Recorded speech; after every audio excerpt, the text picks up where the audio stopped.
As the first human-built spacecraft capable of reaching Warp 5, the historical significance of the NX-class Explorer cannot be overstated. It was the launch of the NX that truly brought humanity onto the galactic stage, allowing for an unprecedented range of exploration, diplomatic contact, colony support, and interstellar defense. At a length of 225 meters and a dry mass of 80,000 metric tons, the NX class is built around a 7-deck saucer section connected to a wide engine assembly by a pair of sturdy pontoons. The ship carries a standing crew of 83, later supplemented by complements of Mako commandos across the Xindi and later Romulan wars. The revolutionary warp drive of the NX class is able to briefly reach as high as Warp 5.2 when pushed beyond safety limits, and the ship's impulse engines offer impressive maneuverability at sublight speeds. At the time of its launch, the NX class was armed with basic plasma cannons and spatial torpedoes, but this loadout was quickly supplemented by 3 adjustable phase cannons and later replaced entirely by 12 pulsed phase cannons and newly developed photonic torpedoes. Through the early career of the NX class, humanity had yet to acquire the technology for ship-mounted deflector shields, and this role was instead filled by polarized hull plating, a system that allowed parts of a ship's hull to be hardened by several orders of magnitude through the application of electromagnetic power.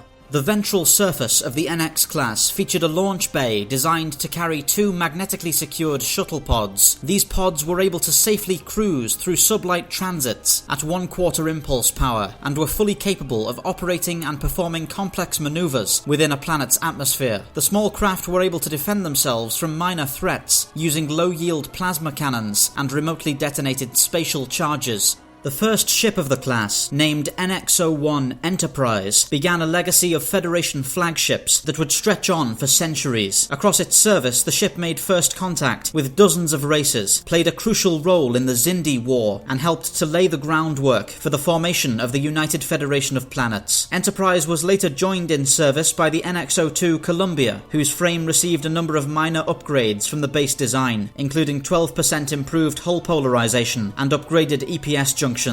The influences of the NX-class design on future Federation starships are clear, presenting one of the earliest examples of the saucer-centric design model that would become the staple of the Federation Starfleet. Despite more prominent deviations from the NX frame in future classes, the Federation would eventually circle back to this early design style in the form of the Walker and much later Akira-class starships. Perhaps the most important contribution of the NX, however, was the name Enterprise, which would come to represent a proud lineage of Federation flagships across the nation's lifespan, carrying the words of Zephram Cochrane into the future by continuing to boldly go where no one has gone before.